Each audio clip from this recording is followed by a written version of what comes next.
22 ans de révolution, le Mali toujours debout. En ce jour anniversaire, le président de la République par intérim rend hommage aux martyrs et lance 2 messages forts, le courage et la persévérance pour relever les défis actuels.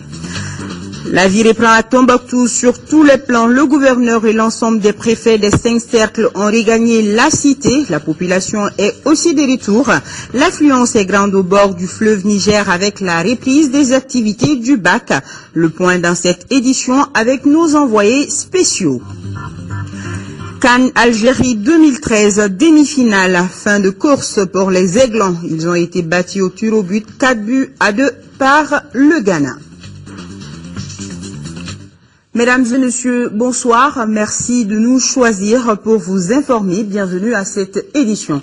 26 mars 91, 26 mars 2013, la révolution démocratique et l'instauration du multipartisme au Mali ont 22 ans. À ce jour anniversaire, le président de la République par intérim a procédé ce matin au dépôt d'une gerbe de fleurs au pied du monument des martyrs. Une manière de rendre hommage aux victimes de mars 91 et d'inviter la génération actuelle au courage et à la persévérance afin de relever les défis actuels. Les précisions, c'est avec Bourama Traoui. Les morts ne sont pas morts, dit Birago Diop, un écrivain sénégalais. Preuve, 22 ans après la révolution du 26 mars 1991, les victimes restent plus vivaces dans les cœurs et dans les esprits du peuple malien. À cette date anniversaire, le président de la République par intérim sacrifie à une tradition, celle du dépôt d'une gerbe de fleurs au pied du monument dédié aux martyrs.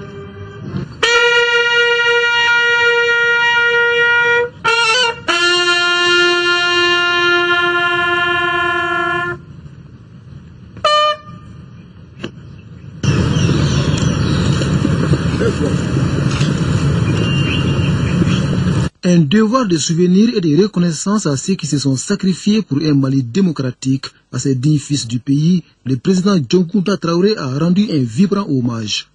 Malgré les hauts et les bas, chaque Malienne et chaque Malien est convaincu que la démocratie était une chose nécessaire dans notre pays. Même ceux qui l'ont combattu à l'époque, aujourd'hui, sont convaincus que c'est cela qu'il nous fallait, que c'est cela qu'il fallait à un peuple tel que le Mali, digne et ayant des valeurs qui vont totalement avec celles de la démocratie. Je crois que se retrouver une fois par an devant ce monument des martyrs pour nous remémorer les durs combats qu'il a fallu mener pour en arriver là, pour nous rappeler qu'il y a des filles et des fils de ce pays qui sont morts pour cette démocratie. Il y en a qui ont perdu leur santé, il y en a qui ont perdu leurs biens, qui ont perdu leurs amis. Et je pense que le moins qu'on puisse faire pour eux, c'est de venir leur rendre hommage. Le 26 mars 2013 a un goût particulier. En effet, l'événement est célébré au moment où le Mali fait face à la dure crise de son histoire. Entendez par là la crise institutionnelle et sécuritaire. Pour le chef de l'État, les grands défis se posent au grand peuple et les Maliens doivent s'armer de courage pour réussir le pari. Justement, c'est ce 26 mars et la grande victoire que nous avons remportée alors qui nous donne du courage, qui nous dit que nous avons le devoir de mériter de ceux qui sont morts pour qu'aujourd'hui nous soyons là. Et je crois que c'est une source inépuisable de courage, de persévérance que le 26 mars. Le président de la République par intérim de quitter le monument des martyrs avec cette conviction forte, celle de célébrer le 23e anniversaire de la révolution de mars 91 dans un Mali uni, stable et plus démocratique. On vous l'annonçait hier, l'Organisation pour la mise en valeur du fleuve Sénégal, OMVS, a un nouveau commissaire, l'ancien Premier ministre guinéen Kabiné Komara, qui est secondé par le Malien Marima Tchadjara. La conférence des chefs d'État, quant à elle, sera dirigée par le président mauritanien Mohamed Ould Abdelaziz et le conseil des ministres de l'organisation par notre ministre de l'énergie et de l'eau, Makantunkara. Le point avec nos envoyés spéciaux, Souri Ibrahima Keita et Aboubakar Traoré.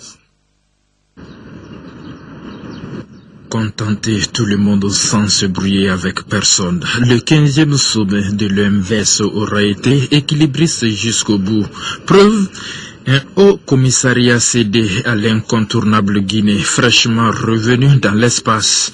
Un haut commissariat adjoint taillé sur mesure, pointure Marimancha Diarra du Mali.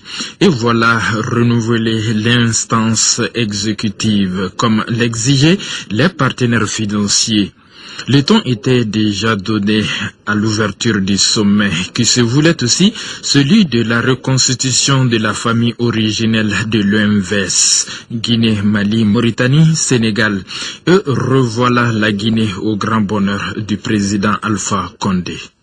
Comment pourrait-on imaginer l'OMVS en la Guinée, sauf du fleuve Sénégal et de tant d'autres qui font de mon pays le château d'eau de l'Afrique de l'Ouest? L'instrument harmonieux de développement qu'est l'OMVS tient sa 15e conférence au moment où les défis l'envahissent de toutes parts, d'où le souhait de l'hôte du sommet, le président Mohamed Ould Abdel Aziz, de faire actionner simultanément tous les leviers de l'arsenal OMVS. La région sahélo-saharienne est aujourd'hui secouée par des défis sécuritaires, environnementaux et sociaux majeurs, exigeant de nos États une concertation permanente et une collaboration étroite pour prémunir nos populations contre les dangers du terrorisme, du trafic de drogue et du crime organisé. Condition sine qua non pour le président sénégalais Macky Sall afin que l'eau continue de fédérer sur l'espace organisationnel. Si l'eau, source de vie, a pu être ailleurs un facteur de tension et de conflit, il est heureux en ce qui nous concerne que nous ayons su faire par la solidarité et le partage un trait d'union fécond, un lien fédérateur, porteur de paix et de progrès. Le président Dioncounda Traoré, qui passait le témoin à son homologue mauritanien pour son mandat d'exercice, avait placé le 15e sommet sous le signe d'incontournables qualités dictées par l'air du temps, équité, transparence et solidarité entre autres. À en croire le président sortant, avec le comeback de la Guinée, l'organisation dégagera désormais l'image d'une OMVS relookée, forte d'une nouvelle clé de répartition des charges et des bénéfices, uniquement basée sur l'équité et la transparence. Sans minimiser les acquis, la seule conclusion qui s'impose aujourd'hui à nous est qu'accélérer l'histoire est devenue une exigence sous-régionale, une exigence continentale, une exigence globale. Au rythme et aux conditions d'une mondialisation qui nous imposera le riz asiatique, le blé nord-américain et le sucre caraïbéen, tant que nous ne nous montrerons pas à la hauteur des défis à relever.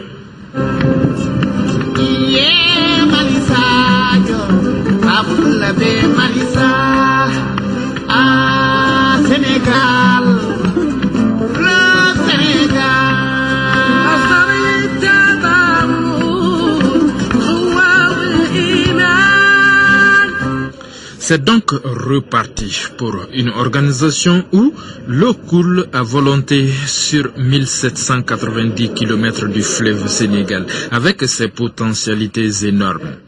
375 000 hectares de terres agricoles aménagées, une puissance énergétique de 800 MWh par an, de quoi tonifier les volets énergie, navigation, irrigation et transport routier. En attendant la conférence convoquée en session extraordinaire, le courant passe parfaitement entre ceux qui se considèrent désormais comme cousins, n'en déplaise aux puristes des hautes fonctions de l'État. Vous savez, les Traoré sont les esclaves des Condé, tout le monde le sait dans le Manding.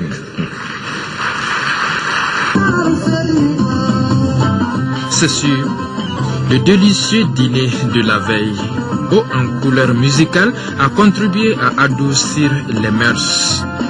et donc les tensions prévisibles.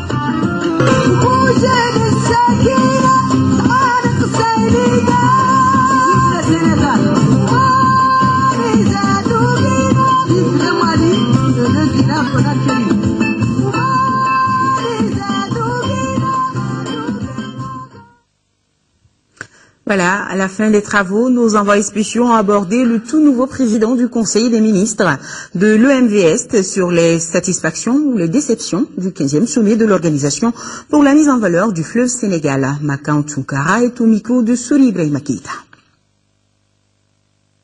L'EMVS, c'est un joyau entre les mains de nos 4 pays, à savoir la Guinée, le Sénégal, la Mauritanie et le Mali.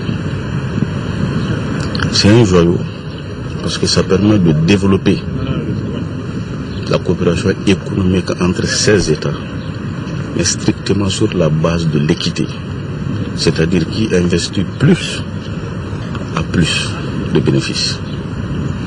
Ceci étant, ça comporte 3 ou même 4 volets. Il y a un volet énergie, il y a un volet transport, vous avez un volet hydro-agricole et il y a un volet développement social. Concernant l'énergie, vous savez, tous nos pays ont aujourd'hui des difficultés. Là où je parle, le Mali est un délestage, mais le Sénégal aussi. D'ailleurs, en dehors de notre zone, le Burkina Faso aussi, et même le Ghana, et même la Côte d'Ivoire, ces derniers temps ont délesté. Nous avons des problèmes criards d'électricité. C'est ce qui plaide vers le développement rapide de sources de production supplémentaires. Revenons maintenant au renouvellement des instances. Est-ce que vous ne revenez pas un peu dessus par rapport à ça? Non, pas tout à fait, parce que la conférence des chefs d'État est l'instance délibérante de l'organisation OMVS. Le Conseil des ministres est l'organe d'exécution des résolutions de l'OMVS. Et ce Conseil des ministres est présidé ou sera présidé par moi-même. Et sur un tout autre plan, le président de l'Assemblée nationale de France a été reçu en audience par son homologue du Mali. L'entretien a porté sur l'accompagnement de l'Assemblée nationale du Mali dans le processus démocratique. Claude Bartolone, à sa sortie d'audience, est au micro de Mamourou Sidibé. D'abord, il fallait que je rende la politesse à mes collègues maliens qui étaient venus à l'Assemblée nationale, où nous avions déjà entendu leurs inquiétudes par rapport aux risques terroristes qui existaient au nord, et nous avions entendu leurs demandes pour que la France soit là, dans le cadre des résolutions qui ont été adoptées au Conseil de sécurité des Nations Unies, et dans le cadre de la demande qui avait été une demande écrite du président de la République malienne pour permettre au Mali de connaître l'intégrité territoriale. Et puis, j'avais eu l'occasion de le dire à mon collègue président de l'Assemblée nationale du Mali, j'ai souhaité que l'Assemblée nationale française soit à côté de l'Assemblée nationale du Mali pour affronter maintenant ce processus démocratique dans lequel va rentrer le Mali. Nos collaborateurs et les députés ont travaillé toute la journée. Nous allons l'un et l'autre présenter les conclusions de ces travaux à nos assemblées, et je suis sûr que l'Assemblée nationale pourra soutenir l'Assemblée nationale malienne dans le cadre de ce processus démocratique qui amènera les Maliens à choisir leur voie dans les semaines qui viennent. Et nous restons toujours avec Claude Bartolone qui a achevé hier sa visite au Mali par un point de presse. Il a notamment rencontré les autorités maliennes sur l'évolution de la situation dans le pays. Ibrahima Traoré, reportage. Le président de l'Assemblée nationale française rencontre la presse pour faire le point de sa visite au Mali. Claude Bartolone s'est d'abord rendu dans le nord du pays, notamment à Gao, pour apprécier le travail et le courage des soldats qui combattent les terroristes. C'était une occasion pour moi, comme nous l'avons fait ce matin avec monsieur l'ambassadeur, d'aller saluer les troupes françaises à Gao, les remercier pour le travail qu'elles ont eu l'occasion de faire, les remercier pour l'engagement et les pertes que nous avons connues pour permettre le maintien de l'entité Mali quelles que soient les agressions dont ce pays a été victime de la part d'un certain nombre de djihadistes, de terroristes et de trafiquants de toutes sortes. Évoquant la situation politique, le numéro 1 du Parlement français estime qu'à la suite de l'intervention française au Mali, le pays doit rentrer maintenant dans une phase de réconciliation nationale. Il espère que toutes les conditions seront réunies pour organiser des élections crédibles enjouées. Nous ne pourrons pas en rester simplement à une intervention militaire. Il doit y avoir, et c'est le travail essentiel du peuple malien, il doit y avoir une phase de réconciliation et puis il y aura une phase de démocratie. Le peuple malien aura à s'exprimer, c'est un engagement qu'ont déjà eu l'occasion de prendre les responsables politiques maliens devant les responsables européens et internationaux et français. Et dans ce cadre-là, j'ai souhaité que l'on puisse examiner les liens qui doivent être approfondis entre l'Assemblée malienne et l'Assemblée française pour aider les députés maliens, s'ils le souhaitent, à avoir un soutien législatif, à avoir un soutien en termes d'ingénierie parlementaire pour permettre de renforcer la parole du peuple malien à l'Assemblée nationale. Au cours de son séjour au Mali, Claude Barthelone a rencontré le Premier ministre Django Sissoko et son homologue Younousi Touré. Il leur a réitéré la disponibilité de son pays à aider le Mali à renforcer la démocratie parlementaire et surtout à traverser ces moments difficiles de son histoire. Sur un tout autre plan, un mot sur la hausse des prix des transports en commun à Bamako, une augmentation qui a provoqué beaucoup de mécontentement des usagers. Afin de trouver une rapide solution, certains membres du gouvernement ont rencontré le Conseil malien des transporteurs routiers, les syndicats et l'association des consommateurs. Les précisions avec Garibou Pérou. Les minibus de transport en commun ou encore les Sotramans sont depuis lundi invisibles dans la circulation à Bamako. Cet arrêt du travail fait suite à l'augmentation de 50 francs CFA sur l'ancien tarif. Pour trouver une solution que le gouvernement, le Conseil malien des transporteurs routiers, les syndicats des transporteurs et l'association des consommateurs se sont rencontrés ce mardi. Ce qui nous relie avec les transporteurs, ça c'est le comité de facilitation des transports.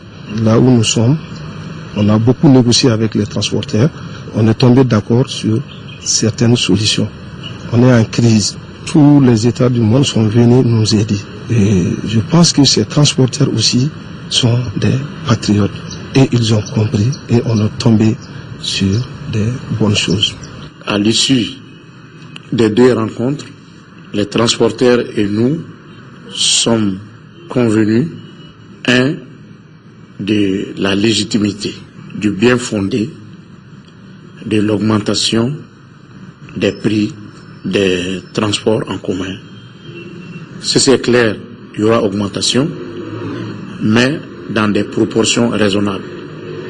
Le gouvernement invite toutes les populations au calme et invite aussi les transporteurs à travailler sur l'ancien tarif, c'est-à-dire de surseoir à l'augmentation des tarifs jusqu'à l'aboutissement du dialogue qu'on est en train de mener. L'économie nationale étant déjà fragilisée par la crise sécuritaire, il est donc cependant nécessaire et urgent de trouver une solution. Visite à Paris du 5e vice-président de l'Assemblée nationale, Ousseini Amion Guindo. Au menu de ce voyage, une rencontre avec l'ambassadeur tchadien en France. Il en a profité pour présenter les condoléances des députés au peuple tchadien. Pour rappel, le Tchad a perdu une vingtaine de soldats dans les combats au nord du Mali. Ousseini Amion Guindo a aussi rencontré les représentants des Maliens de France. Il les a invités à l'Union sacrée autour du pays. Voilà, la visite à Paris du 5e vice-président de l'Assemblée nationale, Ousseini Amion Guindo, qui a rencontré les représentants des Maliens de France. Il les a invités à l'Union sacrée autour du pays. L'ONG Œuvre malienne d'aide à l'enfance au Sahel vient d'élaborer un nouveau projet intitulé Bekungo. Il vise à faire l'évaluation des apprentissages scolaires par la société civile avec comme objectif premier l'amélioration de la qualité de l'éducation au Mali. Tiamoro Konaté. Malgré les efforts que consentent le gouvernement et ses partenaires en matière d'amélioration de la qualité de l'éducation, l'école malienne reste confrontée à des difficultés, effectifs pléthoriques et faible niveau des apprenants, entre autres. Je me demande, est-ce que nos enfants sont en train d'apprendre? C'est quand ils s'adressent à vous, des élèves qui sont au lycée, voire même dans les universités, ne parlent pas correctement le français, ni correctement leur propre langue. Face à la situation, l'ONG Œuvre malienne d'aide à l'enfance au Sahel a enclenché en 2011 un processus de suivi des scolaires du fondamental. Ce nouveau projet d'évaluation des apprentissages scolaires par la société civile BECNCO s'inscrit dans cette logique. Il s'agit d'un test du niveau des apprenants, test qui passe par l'implication des parents d'élèves et l'ensemble de la société civile.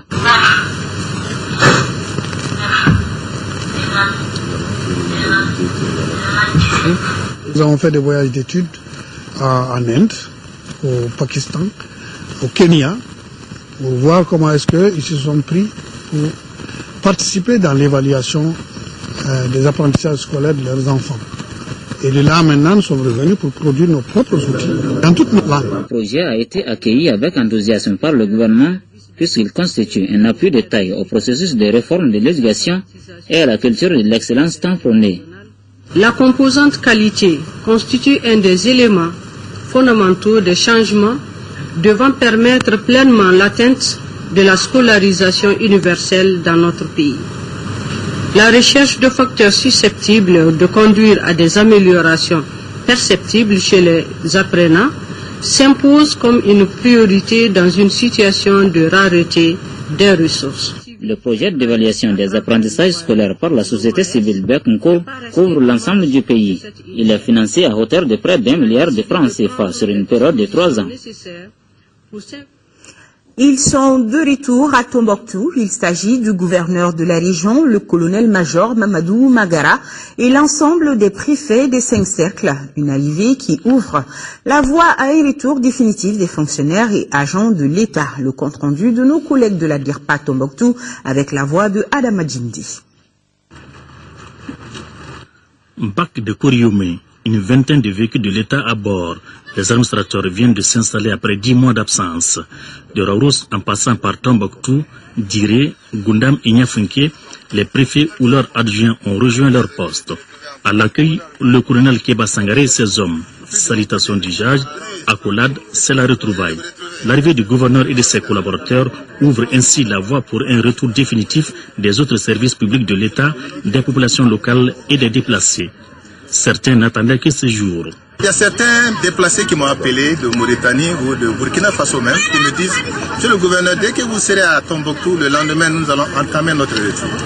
Donc cela veut dire, si le gouverneur est en place, le commandement de l'administration est en place, la sécurité aussi va venir forcément. La stabilité va venir forcément. Les relations économiques vont venir forcément. Donc c'est quelque chose de début d'un retour effectif de l'ensemble des couches socio-professionnelles et des opérateurs privés. C'est un signal pour lancer à ces populations déplacées de l'extérieur comme de l'intérieur que nous sommes ici, quand nous les accueillons et maintenant la paix revient, la stabilité va suivre et c'est sûr et certain que Tombouctou va redevenir comme elle était auparavant. Ce message semble entendu car nombreux sont les citoyens qui commencent à regagner la cité des 333 saints. Restons à Tombouctou où on constate également le retour des populations vu l'affluence au bord du fleuve Niger avec la reprise des activités du bac de la traversée. Notre correspondant Yéa Tandina nous en dit plus. Koriomé, port traditionnel des habitants de Tombouctou, retrouve une vie économique avec la reprise des activités du bac pour la traversée du fleuve. Les véhicules de transport venant de Mopti sont les premiers usagers de cet outil précieux. Et les passagers s'en réjouissent. On est très content de la reprise du bac, le moteur a été refait. Donc avant on traversait avec une pénasse qui tirait le bac, on payait 50 000, là actuellement c'est revenu jusqu'à 20 000 francs CFA. Depuis 11 mois de souffrance, maintenant je suis de retour. Alhamdoulilah, je remercie le bon Dieu.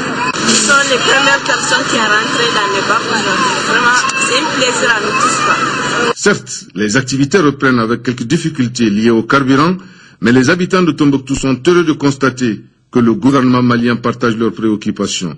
Les responsables du BAC aussi partagent le même avis. Chaque voyage, pour l'aller-retour, il faut 40 litres de carburant, pendant que les 40 litres actuellement à Tombouctou font 36 000 francs. Avec l'opération Straval, les militaires français, je leur donne le BAC gratuitement, je leur donne le personnel gratuitement, mais l'essence et les pirogues, c'est pas pour nous, donc ils s'en occupent de ça. Avec ces moteurs offerts par le gouvernement du Mali, c'est la fin d'un cauchemar pour les transporteurs de Tombouctou et le début du retour des populations de la région qui ont fui les lieux pendant l'occupation. Visite du président de la CENI à Gao, occasion pour Mamadou Djamoutani de faire l'état des lieux des démembrements de la CENI. Nos envoyés spéciaux sont d'Orda Sidiki Diarra et Massa Doumbia. Les démembrements de la CENI auront de quoi s'occuper, cela après un an de non-activité. L'annonce a été faite ce mercredi par le président de la Commission électorale nationale indépendante, CENI, qui a séjourné à Gao. C'est un président heureux qui a retrouvé sur place beaucoup de démembrements de la CENI. Donc il est important que la CENI vienne sur le terrain pour voir effectivement quel est l'état de lieu pour une reprise des activités sur le terrain. Naturellement, chaque structure doit jouer pleinement sa partition. Une autre surprise, c'est la présence du gouverneur avec tout son staff et les préfets des 4 cercles de la 7e région. Les conditions matérielles sont réunies pour organiser les élections en juillet 2013, a rassuré Mamadou Djamoutani. Par rapport au vote des réfugiés, quelques soucis existent. C'est important le vote des réfugiés et le vote des déplacés.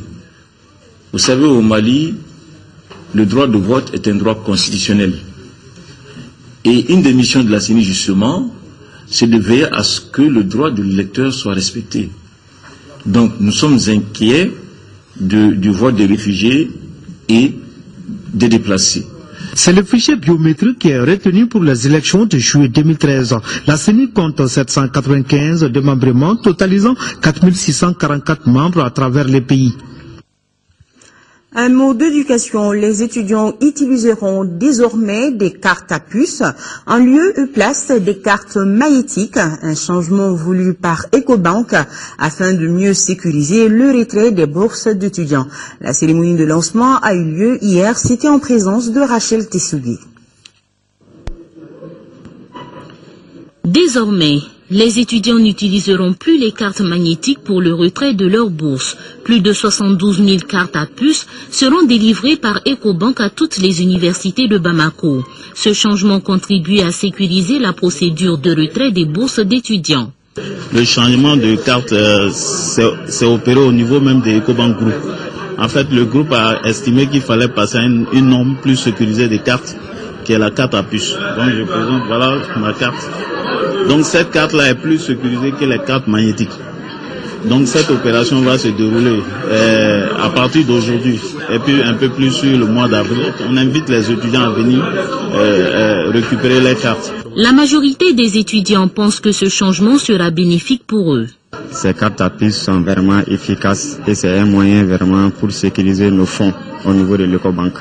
Parallèlement au changement de carte, le Centre national des œuvres universitaires a un projet. La mise en place d'un système informatique de gestion dont le but est de pouvoir constituer une base de données avec des données alphanumériques et des données biométriques.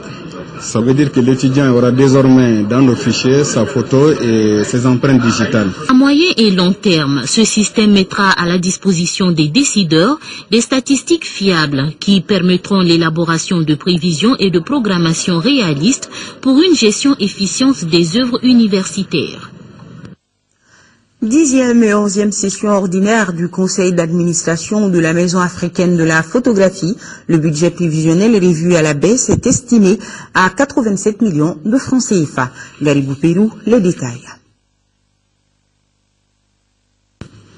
Au cours de cette 10e et 11e session ordinaire du conseil d'administration de la Maison africaine de la photographie, les administrateurs ont d'abord fait les bilans et la situation d'exécution du budget 2012.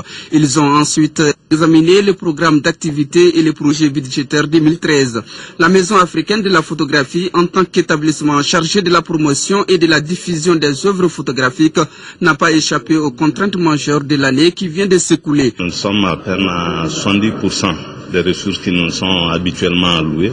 Donc notre programme d'activité 2012 par exemple n'a pu être correctement exécuté. Sur une dizaine d'activités, en fait, nous n'avons réalisé que 3.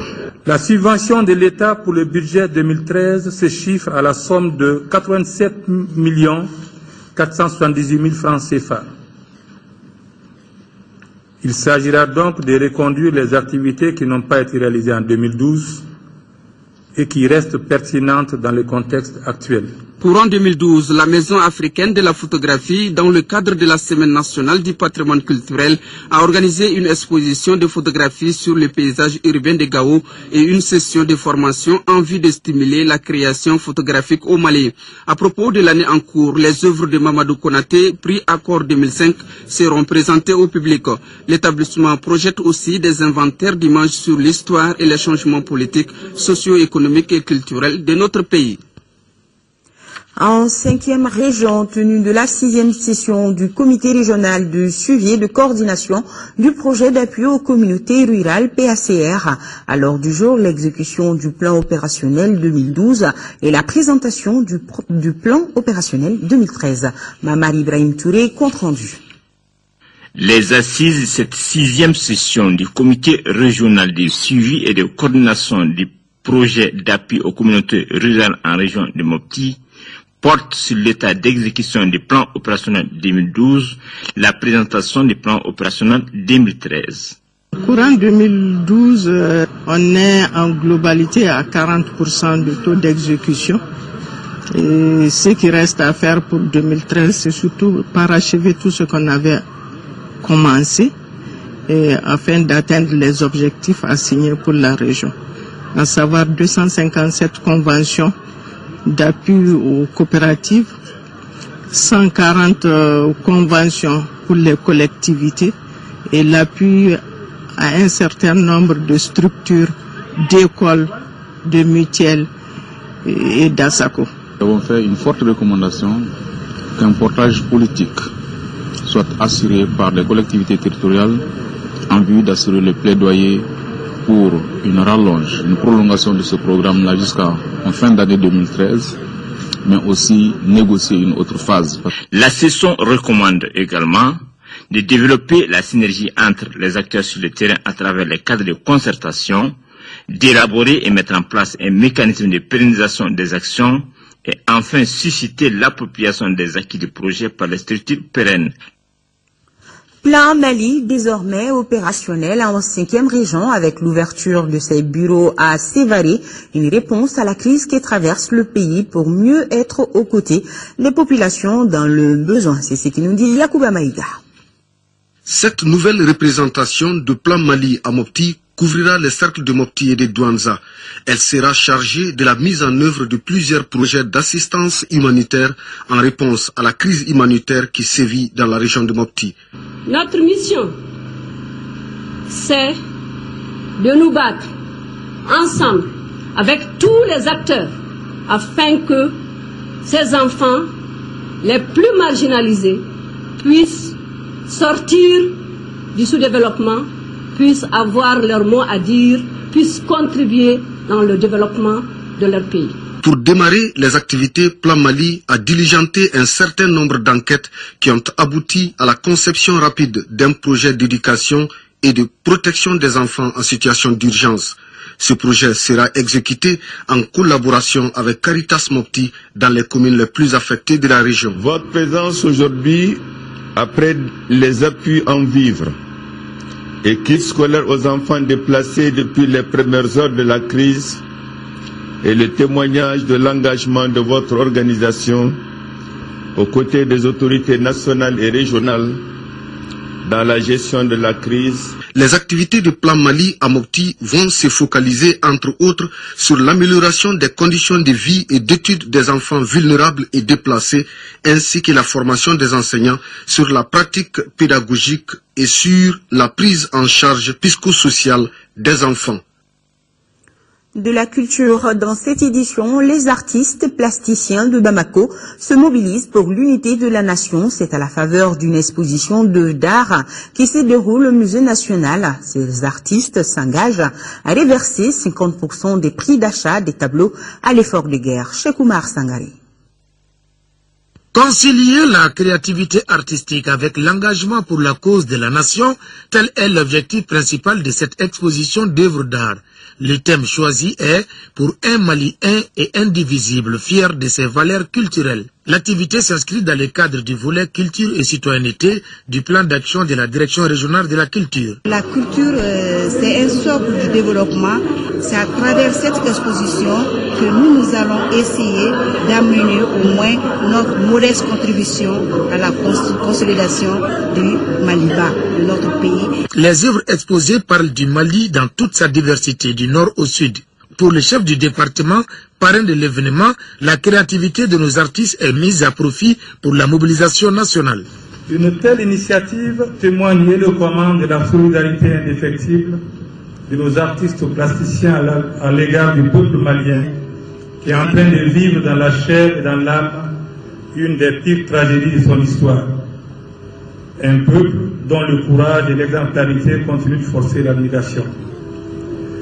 Face à une situation de crise de ce genre, l'art apparaît en quelque sorte comme une aubaine pour puiser dans le tréfonds de nos ressources intérieures les ressorts psychologiques et moraux qui permettent de réagir dans un ultime sursaut de résistance. En accord avec les auteurs des œuvres exposées, les 50% du prix d'achat de chaque tableau seront reversés en guise de contribution à l'effort de guerre. Culture toujours, le Mali sera à l'honneur le mois prochain à Charlieu, près de Lyon, en France, à travers une exposition présentée par l'architecte designer Cheikh Diallo, intitulée Sur le fil de la tradition. Cette exposition présente une sélection exceptionnelle de mobilier et objets issus des ateliers de Bamako, des œuvres confectionnées à la main par des artisans locaux. Pour plus de précision, nous écoutons le designer Cheikh Diallo. Il est au micro de Molibo Soari. Sur le fil de la tradition, pourquoi? Parce que pour ceux qui connaissent mon combat depuis plus d'une trentaine d'années maintenant, j'ai toujours voulu mettre la tradition au service de la modernité. Depuis quelque temps, je me suis intéressé au travail que faisaient les tresseurs de chaises avec les fils nylon. Je voulais changer un peu l'usage et puis un peu la fonction et lui donner peut-être des relents esthétiques différents. Donc on a voulu magnifier ce savoir-faire à travers la dextérité des artisans. Donc la tradition demeure et autour du fil, on peut réussir à développer des projets de design qui dépassent la juste curiosité. Cette exposition se déroulera du mois d'avril, mi-avril, précisément le 19, jusqu'en décembre. Donc plus de 7 mois seront consacrés à mon travail qui est fait à Bamako, parce que c'est du Made in Mali. Concernant le travail du fil que j'aimerais montrer et partager avec la France et peut-être le monde entier. Allez, du sport, le Ghana élimine le Mali en demi-finale de la CAN Junior par 4 tirs au but à 2 à l'issue des 120 minutes. Les deux équipes étaient à égalité 0-0. Samedi, le Ghana affrontera l'Égypte en finale qui a battu le Nigeria 2-0. Le compte-rendu du match avec Al-Jumatina. Ce sont les juniors ghanéens qui se dressaient devant la route des Aiglons avec en ligne de mire la finale de la CAN Junior Algérie 2013. La rencontre, largement maîtrisée par les protégés de Moussa Keita Dougouti, a été finalement beaucoup plus longue que prévu. Maliens et Ghanéens ont dû aller au-delà du temps réglementaire pour s'occuper le ticket de la finale. Déjà pendant les 90 minutes, c'est les Aiglons qui ont outrageusement dominé la partie, avec à la clé de nombreuses occasions. Mais ni Adamanian et Samba Diallo n'ont pu marquer. Et que dire de ce bolide d'Aliou Traoré à la 78e minute, dont le poteau renvoie pendant que le portier ghanéen était archi battu. Il a fallu finalement la séance fatidique des tirs au but pour déterminer le finaliste, car aucun but n'est inscrit durant la prolongation. Les pénaltys seront ainsi fatals aux Aiglons qui perdent 4-2. Une fois de plus, le parcours des juniors maliens s'arrête en demi-finale. Ainsi, le Ghana affronte en finale l'Égypte qui a battu 2-0 le Nigeria dans l'autre demi-finale. Et nous sommes à la fin de ce journal. Avant de le boucler, je vous rappelle l'une des principales informations, le dépôt d'une gerbe de fleurs au pied du monument des martyrs. Une occasion pour le président de la République par intérim d'appeler les Maliens à plus de courage et de persévérance pour relever les défis actuels. Demain, 10h, 13h, à Aïssata Ibrahim Maïga. Grand merci à vous qui nous suivez de Libreville. C'est au Gabon. À demain, même heure, même plateau. Je vous souhaite une excellente nuit. Visitez également notre site web www.ortm.ml. Merci.